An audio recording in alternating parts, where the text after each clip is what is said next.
So இந்த எக்ஸாம்க்கு வந்துட்டு என்ன பண்ணேன் அப்படின்னா, ஃபர்ஸ்ட் வந்து எனக்கு ஒரு கைடன்ஸ் இல்லாம இருந்தது. எனக்கு பேசிக்கா வந்து புக் ரீட் பண்றது வந்து it is very big hobby for me. So இன்ஃபர்மேஷன்ங்கிறது வந்து எங்க இருந்து கிடைச்சாலும் நான் வந்து என்னை எக்யூப் பண்ணிட்டே இருப்பேன்.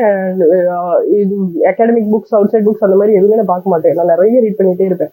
அந்த ஹேபிட் என்ன பண்ணுச்சுன்னா, என்னோட ஜேர்னியை வந்து ப்ரிப்பரேஷன் ஜேர்னியை கொஞ்சம் ப்ரோலாங் பண்ணி விட்டுருச்சு.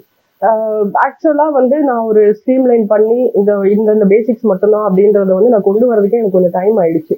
ஸோ பேசிக்கா நான் என்ன பண்ணேன்னா லேயரா ப்ரிப்பரேஷன். ஃபர்ஸ்ட் வந்துட்டு ஸ்கூல் புக்ஸை முடிச்சேன். 2 ரீடிங் ஸ்கூல் புக்ஸ், அதோட பேசிக் நோட்ஸை ரெடி பண்ணிட்டேன். நோட் டேக்கிங் வந்து எப்படி பண்ணணும்னா, நான் வந்து ஒரு கார்னர் நோட் டேக்கிங் மெத்தட் அப்படின்னு சொல்லிட்டு நீங்க கூகுள்ல சர்ச் பண்ணீங்கன்னா வரும். நம்மளோட நோட்ஸ் வந்துட்டு இப்போ சும்மா பிளைனா நம்ம எழுதிட்டே வந்தோம்னா there will be no room for updation. நம்ம லெஃப்ட்லயும் கீழேயும் கொஞ்சம் கொஞ்சம் கொஞ்சம் ஸ்பேஸ் விட்டுட்டு எழுதணும் அப்படின்னா நம்ம அப்டேஷனுக்கு வந்து நிறைய கேப் கிடைக்கும். ஸோ அந்த மாதிரி நோட்ஸ் எடுக்க ஆரம்பிச்சேன் ஃபர்ஸ்ட். நோட்ஸே வந்து நம்ம மல்டிபிள் வெர்ஷன்ஸ் எடுப்போம் பிகினரா இருக்கும் அப்படின்னா. ஸோ அதை வந்து ஒரு ஷேப்புக்கு கொண்டு வந்துட்டு அதுக்கப்புறம் நிறைய வந்து டெஸ்ட் எழுத ஆரம்பிச்சேன். நம்ம வந்து ஒரு 50% ஆஃப் த ப்ரிப்பரேஷன் முடிச்சிட்டோம் அப்படின்னா டெஸ்ட் வந்துட்டு நம்ம நிறைய எழுத ஆரம்பிச்சிடணும்.